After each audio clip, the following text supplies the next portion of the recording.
Hello aspirants, looking at current affairs for 14th March. The news items picked up from the Hindu newspaper are these 14. We'll look at them in detail. The first one, Aadhaar link deadline extended indefinitely. So now the Supreme Court has indefinitely extended the deadline for linking Aadhaar with mobile phones, Tatkal passports and for opening bank accounts. So the deadline which was set of March 31, 2018 has now been indefinitely extended till the constitutional bench led by Chief Justice of India, Justice Deepak Mishra, pronounces its final verdict on the validity of the Aadhaar scheme. So since the validity of the Aadhaar scheme is being heard before the Supreme Court has to give its judgment. Only then Aadhaar can be made mandatory for this. So the deadline has now been extended. So earlier deadlines have been extended in a piecemeal manner. So every time the deadline was shifted, but now the Supreme Court has clearly stated that this deadline is extended indefinitely. So there should be a sense of certainty that citizens would not be harmed of their services or their services curtailed, even as the very Aadhaar scheme is under the Supreme Court's scanner. So this assurance has now been given by the Supreme Court.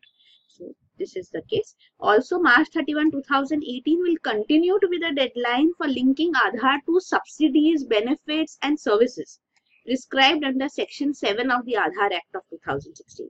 So this, the Supreme Court has still insisted, though the petitioners had argued that for this too the deadline should be extended, but for subsidies and other schemes. So Section 7 of Aadhaar Act says that center and state government can insist on Aadhaar for the purpose of establishing identity of an individual as a condition for receipt of a subsidy, benefit or service for which the expenditure is incurred from Consolidated Fund of India. So for these, Aadhaar will still be mandatory for schemes.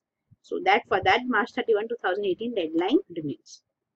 So this, the lawyers of the petitioners are also hinting that this may be the case. The Supreme Court has held such a view because these Section 7 benefits, they are part of the Aadhaar Act itself. And Aadhaar linking, like linking mobile phones to Aadhaar and other such statutes which were given, were through executive notifications or other statutes. So these orders were through other statutes and notifications. So they were not part of the Aadhaar Act itself. That is why for them the deadline has been extended. But for the subsidy, benefits and other services, the deadline still remains of March 31, 2018. So here you can see. So this is the partial relief which the Supreme Court has provided. Then next is Supreme Court shuts the door on foreign law firms. So this was also a case before the Supreme Court that whether foreign law firms or foreign lawyers should be allowed to practice in India. So here now Supreme Court has ruled that India's legal market is exclusively for Indians. So they have the foreign law firms or foreign lawyers cannot practice law in the country either on the litigation or non-litigation side. So earlier we have seen governments under UPA as well as the present NDA government wanted to open up the country for at least the non-litigation aspect to foreign lawyers. So now this will not be allowed. The Supreme Court has given its ruling. It says that overseas lawyers or firms cannot open office in the country, cannot appear in courts or before any authority or render other legal services such as giving opinion on or drafting documents. So this will not be allowed for foreign law firms. But there is no bar on foreign law firms or foreign lawyers visiting India. They can visit India on a temporary period on a fly-in and fly-out basis and can give legal advice to the clients as such on foreign laws or their own system of laws or on international legal issues. So this advice for international issues and on laws of foreign countries, they can give legal advice on a fly-in, fly-out basis. So this is there. So any dispute in this issue would also be finally decided by the Bar Council of India. This is what the Supreme Court bench has ruled. Final decision on this matter will be of Bar Council of India. So Supreme Court ruling means that the practice of law as allowed and regulated in India includes work on both litigation and non-litigation side. So center will not be able to open the service, the legal or non-litigation side also for foreign law firms. So this is the case. So legal fraternity in the country had been opposing entry of foreign law firms into the country, because Indian advocates are also not allowed to practice in foreign countries like in UK, US, Australia and other nations.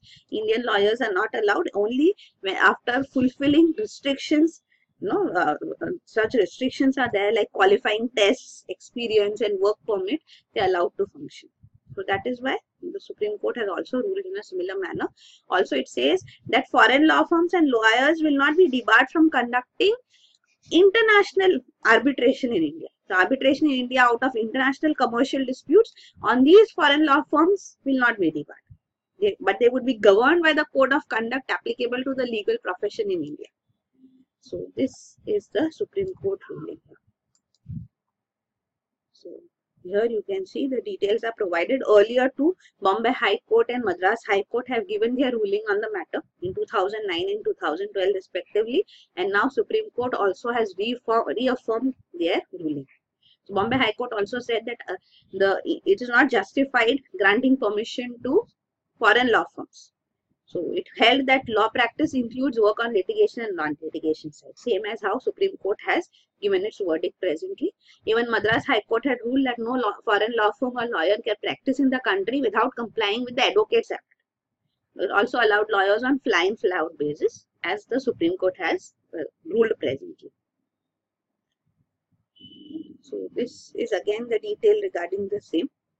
So how practice of law includes litigation, non-litigation work. Only advocates enrolled with Bar Council are entitled to practice law in the country.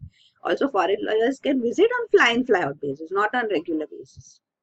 But there is no absolute bar, as we saw, because for international arbitration, international commercial arbitration, the foreign lawyers can, work in India, but they are bound by the code of conduct, which is there for Indian lawyers in the country. Then next is CM lists decisions on land acquisition. So this is regarding the farmers' rally in Maharashtra, which we have discussed in news. So around 30,000 farmers had started a long march of nearly 200 kilometers by walking. From Nashik, they had reached Mumbai to protest for their rights. And the Maharashtra state government had accepted all their demands.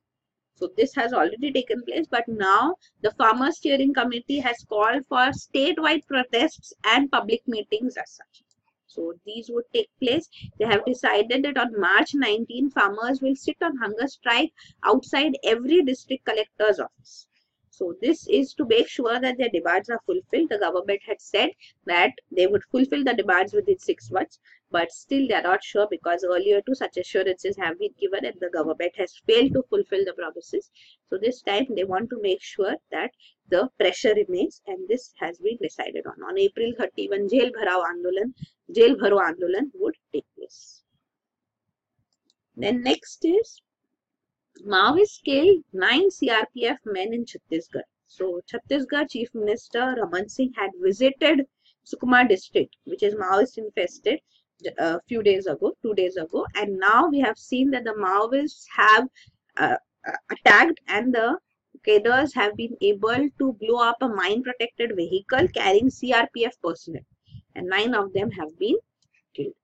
So this development has taken place. It is said the CRPF had recently set up 2 new camps in South Buster region, which had caused great discomfort to the Maoists, and that is why they have attacked now. So this is regarding Maoism, left-wing extremism, which is prominent in Chhattisgarh, especially in this Sukma, Dantewada and Bastar districts. So here the details are provided, as you can see. The fatalities of security personnel in Maoist attacks over a period of time. So you can see in Sukma district itself, attacks have taken place in 2013-14, in March 2018 now, and the largest casualty was in April 2017 of 25 CRPF personnel, security personnel being killed in Maoist attacks. Then next is Donald Trump fires Rex Tillerson. So US Secretary of State Rex Tillerson has been fired by Donald Trump. The Secretary of State is like the Home Ministry, or the most important of the secretaries of President Donald Trump. So he has been fired and replaced by Mike Pompeo. He was the Director of Central Intelligence Agency. So now be appointed as the US Secretary of State, and the CIA, Central Intelligence Agency, would be headed for the first time by a woman, Gina Haspel, who is presently Deputy Director at CIA. So she'll become the first woman director of CIA. So this replacement of US Secretary of State is also taking place because the President Donald Trump did not agree with Mr. Rex Tillerson on many issues. And this Secretary of State can be appointed in US only after confirmation by the Senate. Senate is the upper house of USA. So US Parliament is called Congress, and Congress comprises of two houses, lower and upper houses, the House of Representatives and the Senate. So the Senate is the upper house, which is said to be the most powerful upper house in the world. Otherwise, like in India too, Rajya Sabha has limited powers, but Senate of USA has significant powers. So it is the one which confirms such top appointments too. So US Secretary of State appointment also has to be confirmed by the Senate. Mr. Rex Tillerson, who was appointed as US Secretary of State initially, he was actually the head of petroleum giant Exxon, and he did not have any political or diplomatic experience as such. But Mr. Trump chose him as his Secretary of State. But after disagreeing with him on several issues, such as even the Iran nuclear deal, he has now decided to replace him by Mike Pompeo, whose viewpoints match with those of President Donald Trump. Then next is post-scam, RBI stops issue of LOUs. So you should remember that yesterday too we had discussed regarding this. So that was regarding RBI fixing 1-year cap for trade finance instruments. So here it was the letters of credit. So letters of credit or guarantees which are given by banks, they can have a maximum validity of 1 year. It can be for a maximum period of 1 year, and the banks have to ensure that they are used for the intended purposes only, and there is guarantee or margin money hedging there for such transactions. So this was the RBI's tightening of guidelines on letters of credit. But now presently the news is that RBI has scrapped or stopped the issue of LOUs. So because of the same case, Nirav Modi scam, RBI has directed that the practice of providing guarantees by issuing letters of undertaking and letters of comfort, LOUs and LOCs, letters of comfort, not letters of credit, for trade credits for imports to India, these would not be allowed anymore. So this also order comes into immediate effect. So this, it will apply to all authorized dealer category 1 banks. So this is the RBI's order now. So this will impact importers who largely rely on LOUs and LOCs to get bank guarantees for the imports, as we saw in the Nirav Modi case too. So you should understand what is the difference between letters of undertaking and letters of credit. So receiving banks conduct credit appraisal of companies when it comes to banks guarantee and LCs. So if letters of credit and bank guarantees required, bank will conduct an appraisal of the company. But when they are issuing letters of undertaking and letters of comfort as such, so there the banks at that time they depend on the issuing bank's words. So the bank in the foreign country, they will only believe the word of the bank which has given such an LOU. So they do not conduct a credit appraisal of the company. So that is why LOUs are said to be more of a concern, and that is why RBI has stopped this practice. No LOUs can be issued anymore now. So here you can see. So cost of funding for companies may rise as letters of credit are more expensive, but it will make the banking system less vulnerable to fraud. So that is the intention. Then next is rare meteorite may hold clue to life's origin. So this is regarding 2 meteorites actually which fell in India, in Assam and Rajasthan respectively, on 5th June 2017 and 6th June 2017 within a span of 13 hours. So one was in Assam in Tinsukia district, and another one was near Jaipur here in Mukundpura village in Rajasthan. So these meteorites, first one weighing around 3 kg and the other one 2.23 kg, they have been studied by the Geological Survey of India's Meteorite and Planetary Science Division. So they have studied it for over 10 months now, and the conclusion which has come forth, one of the meteorites, the Mukundpura village meteorite, is actually a carbonaceous meteorite, which is one of the most primitive types of meteorite. So it contains grains of calcium and iron, and also traces of water. So it is dating to a time before even the sun of our solar system came into existence. So these carbonaceous meteorites contain carbon compounds, including the organic compounds and water. And such meteorites constitute only 3 to 5% of all meteorites that fall on the surface of the earth. So meteorites, you should know what are meteorites too. And the meteorite, the other meteorite as such, which fell in Assam, that is of the ordinary chondrite type. But the Mukundpura meteorite is a carbonaceous meteorite which is of much significance. So here it is stated, see, meteorites mostly originate from the asteroid belt between Mars and Jupiter. So this is the Mukundpura meteorite shown as such too. And this is the three terms associated: meteoroid, meteor and meteorite. So meteoroid is a rocky or iron debris floating in space. So it can be of size of a grain of sand to a large boulder. So when it is floating in space, it is called meteoroid. When it enters into Earth's atmosphere, so the meteoroid compresses and burns up, creating a blazing path in the sky, and this is known as the shooting star or a meteor. So the meteor shower or shooting star is when it enters into the Earth's atmosphere, and because of the heat, it burns up. So this is a meteor or a shooting star. And the third term, meteorite, is the term which is for the portion of the meteoroid that survives. So when it burns, some meteor in this time, they survive the atmosphere and fall on the surface of the earth, making an impact on the earth's surface. So these are called meteorites. So two meteorites is what we have discussed presently. So these originate from the asteroid belt. The asteroid belt is located in our solar system between the orbits of Mars and Jupiter. So this is from where they originate, the meteorites. Then next is TB elimination goal advanced by 5 years. So India has now stated that it will eliminate TB ahead of the global goal, and will become free of TB by 2025. So Prime Minister Narendra Modi has announced this at the NTB summit held in Delhi presently. And TB, he said, mainly affects poorest of the poor, and that's why every step taken to eliminate this disease is improving the lives of the poor. He also highlighted the roles of the state governments, that they have to play an important role in elimination of TB. You should know elimination of TB as such is defined by World Health Organization as less than 1 TB case per million population. So 1 million is 10 lakh. So per 10 lakh population, less than 1 TB case. And ending of TB epidemic is less than 100 TB cases per million population.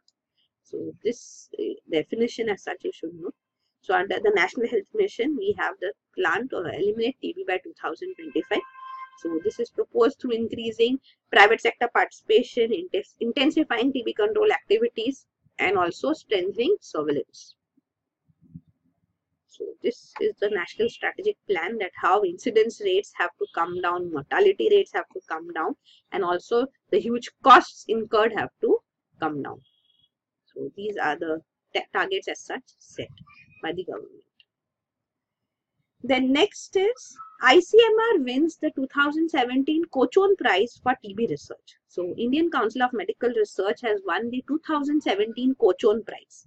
So this is the $65,000 prize which is awarded annually by Stop TB Partnership to individuals and or organizations that have made significant contribution to combating TB. So for 2017, this has been awarded to Indian Council of Medical Research because of its tradition of excellence in TB research and development. There are various research groups, like of ICMR, like NIRT, JALMA, even Indian TB Research Consortium that are engaged in TB research.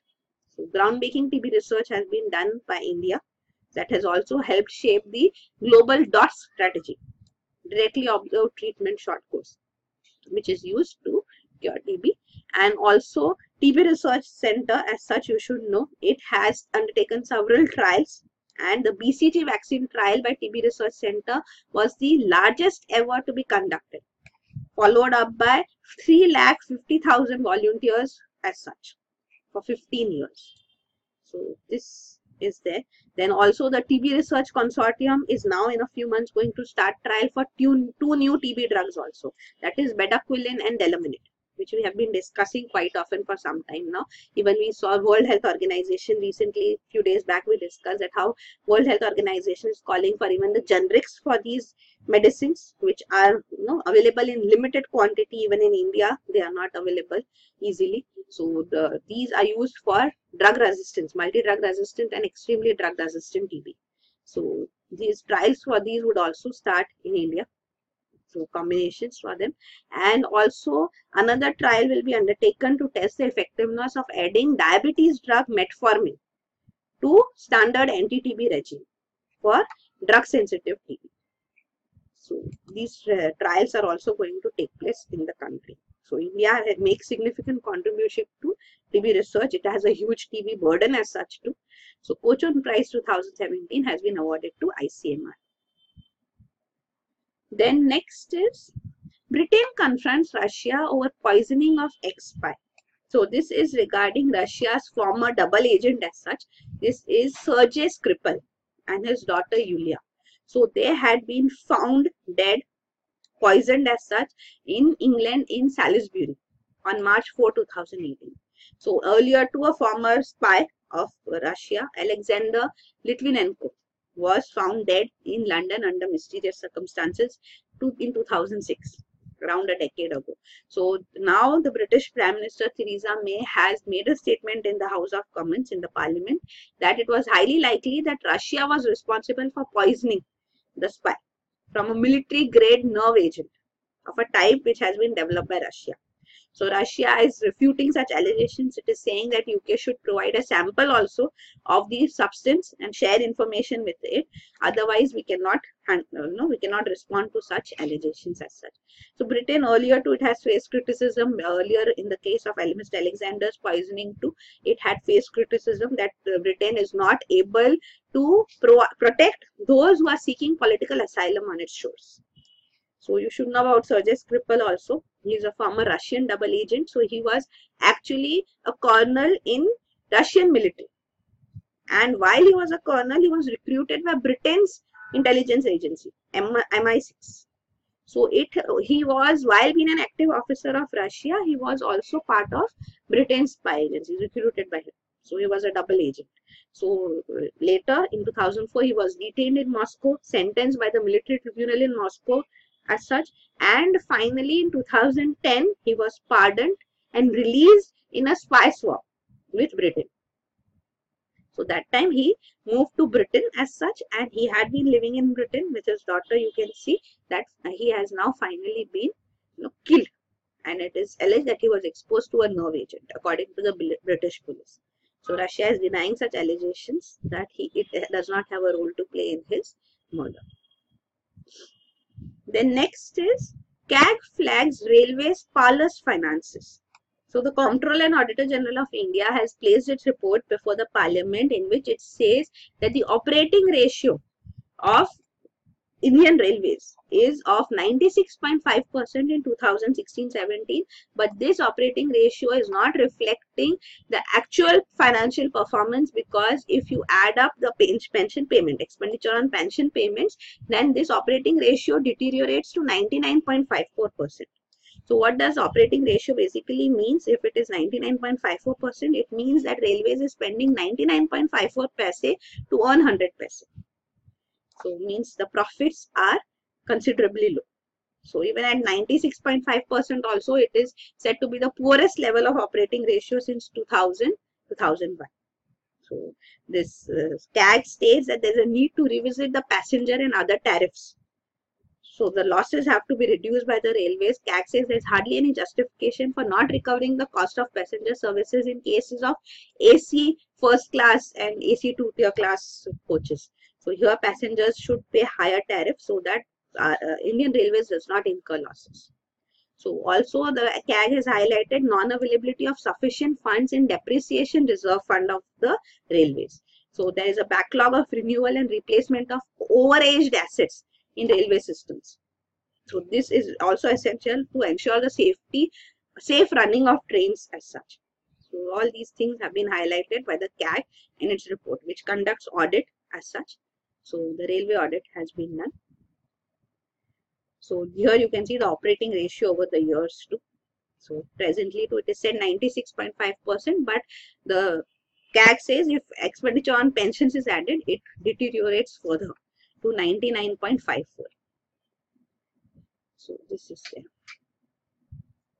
Then next is, what was the 2080 gold import scheme? So this is regarding the 2080 gold import scheme. So this was a scheme which was announced in 2012-13 financial year. So this scheme introduced in 2013 as such was because of the huge current account deficit.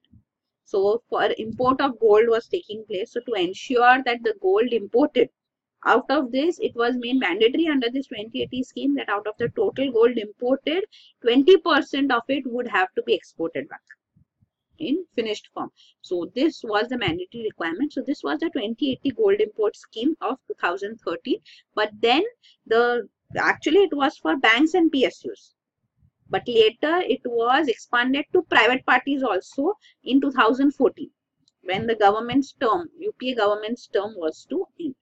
So the central government has now announced that it wants to investigate why this extension took place at the end of the government's term.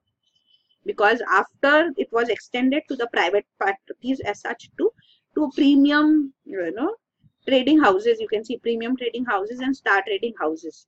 These private sector entities imported gold to such an extent that actually gold import increased substantially. So when there was a requirement to restrict gold import, why private entities were also allowed to go import gold is being questioned.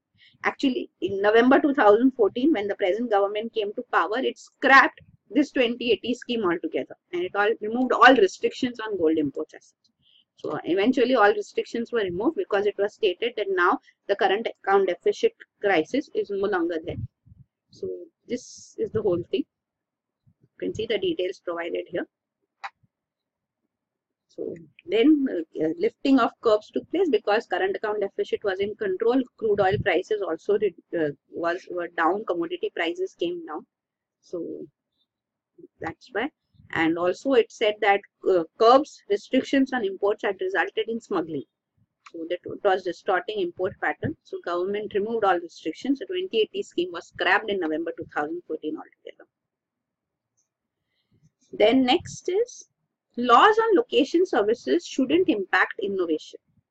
So this is regarding a draft bill. This is Geospatial Information Regulation Bill. So the government as such has proposed such a bill in which it would be essential that the government authority approves, every step taken on geospatial information. Means acquiring such information, disseminating, publishing or distributing the geospatial information will require government approval. So if that is not the case, then there are heavy fines also imposed for violations. So government is actually, because geospatial information like Google Map, etc. provides us huge amount of geospatial information. So here then they will have to take approval, licensing from the government. So this new regulation would, Google Maps director in India here is saying that it is essential that it should not impact innovation, because this is a new sector opening up. The location services is also a big enabler in implementation of schemes and delivery of government services too. The government has recognized that as such too. So there needs to be a balance as such. So what are the major provisions of this bill? Geospatial Information Regulation Bill of 2016, we'll see. So there's already a national geospatial policy of Department of SMT. So the difference between the two is also listed, you can see. So this Geospatial Information Regulation Bill proposed by the Home Ministry aims to regulate the use of mapping data. And it bans the use of maps without government license. Fines of rupees 1 crore to 100 crore will be imposed if a firm or individual uses maps, geospatial information without information. It restricts use of maps and collecting aerial images and GPS coordinates without a license. So there needs to be a license given. Also, bill is applicable to any firm or individual creating, using or doing value addition to geospatial data. And also sharing it on social media. So this is also there. Then no geospatial data already available can be used without taking a license from the government. So these are the regulations, provisions under this bill. Actually, the national geospatial policy of the Department of Science and Technology is facilitated. It says it encourages widespread use of mapping data. Permission is needed only when a portion lies under restricted access. It does not recommend any new prosecution as such. Also, minimal regulation is what it wanted. And the policy is applicable to geospatial database products, solutions, and services offered by government, private organizations, NGOs, and individuals. So applicability was for all. And it also suggests segregation of maps in 3 categories. That is open access maps, registered access maps, and classified access. So wherever security sensitive information is there, that would be in classified category. But the bill as such calls for is applicable for all maps, all kind of maps, all type of geospatial information. So that is it. And this here you can see the details are also provided. So this draft bill was made to ensure that online platforms apply for license to run Google Maps, Google Earth, etc. in India. So it has also proposed a security vetting authority, that any application, it will decide whether to grant a license or reject the application as such. So this was there. So when sometimes there are wrong depiction on maps done, so fine will be imposed for that as such too. So this bill is still under discussion. It is a draft bill. It has not been finalized yet. Once it is passed by the parliament, it will become an act. So this is there. And the last news item is alligators and crocodiles differ in more ways than one. Study. So what is the difference between an alligator and crocodile? You should know. So here you can see that alligators have a U-shaped mouth that are wide and short. So, and crocodiles have almost a V-shaped muzzle. When alligators close their mouth, only upper teeth are seen, but when crocodiles close their mouth, both top and bottom teeth are seen. So these are the basic differences between alligator and crocodile which are known. You can see as shown here too. Also alligators mainly live in fresh water, but crocodiles live in fresh as well as saltwater habitats. And this main difference is of the jaw. U-shaped jaw of alligator and V-shaped of crocodile. And the visibility of teeth as we discussed. But then also skin normal pressure receptors on skin is another aspect. But now researchers from Japan have identified another feature which sets these two types of reptiles apart. So this is that alligators tend to have shorter humerus bone in their forelimbs and shorter femurs in their hind limbs. So the bones here are shorter than those in crocodiles in the forelimbs and hind limbs. So this affects their ecology and locomotion as such. That is different because it is seen small crocodiles, they can bound and gallop, but alligators cannot. So this limb difference affects their speed as such too. So that is why this is a significant difference which has been highlighted by researchers from Japan. Difference between alligators and crocodiles. So these are the news items. Thank you.